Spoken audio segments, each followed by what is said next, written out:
Hundreds of young black conservatives gathered in our nation's capital on Friday and over the weekend for a leadership summit hosted by Turning Point USA at, as you can see, the White House. All right, during the summit, the movement known as Blexit was launched in an effort to help African-American voters exit the Democratic Party. Candace Owens, she's the driving force behind Blexit, behind that movement, and communications director for Turning Point USA, and she joins us now. Hey, I saw that Kanye was talking about these hats. Oh my gosh, yeah, that story really blew up overnight. It was suddenly and he international. helped with the design? So, you know, I'm friends with like one of the greatest designers of all time. So, of course, when I had to conceptualize Blexit all by myself, separate of him. Blexit is your idea. Blexit is me. I came up with it in February before Kanye even tweeted me.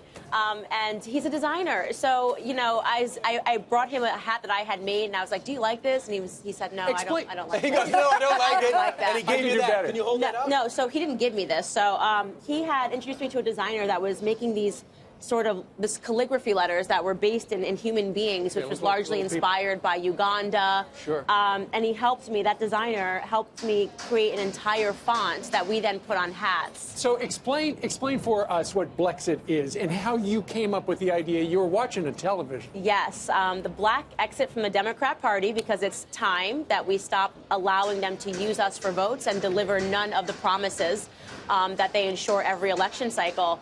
And I came up with it actually backstage at CPAC. I got slammed out of hearing Trump speak because I was too late to go to the doors, and I was shoved into this tiny little room with Nigel Farage, and we were watching the president speak. I looked up and I said, oh, that's the guy who did the Brexit thing. And I said, we really need a Blexit in America. There it was. And there it was. The idea was hatched. Al Sharpton, he was on another network, and he was saying that the folks that were there were being used as props. Listen to this. This was among the lowest things that he could ever do. They're talking about CNN sucks, they're talking about build a wall. So why do you need a Young Black Summit to do it? Because it was not a summit, it was a Make America Great rally. They used some young blacks as props, which really is an insult to them. Are you insulted by that? Are you a prop? I thought it was tremendously hurtful, and it was also frustrating because we had a lot of students there who literally were coming out of group homes, who didn't know what to wear, who were wearing their grandma's dresses, and the amount of emotion when Don Jr. came out the night before and they were just crying and they were so thankful that a president had ever invited them to a White House, that we went above and beyond to make sure that we could cover their expenses, and to have him just insult the entire movement without reaching out to so much as one person to hear their story. It was frustrating, but then, you know what? It proved my point.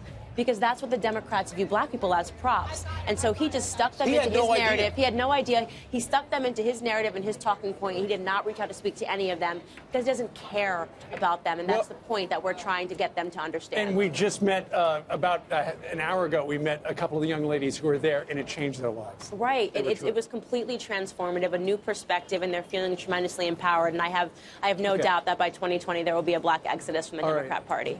Ladies and gentlemen, round of applause for Candace Owens.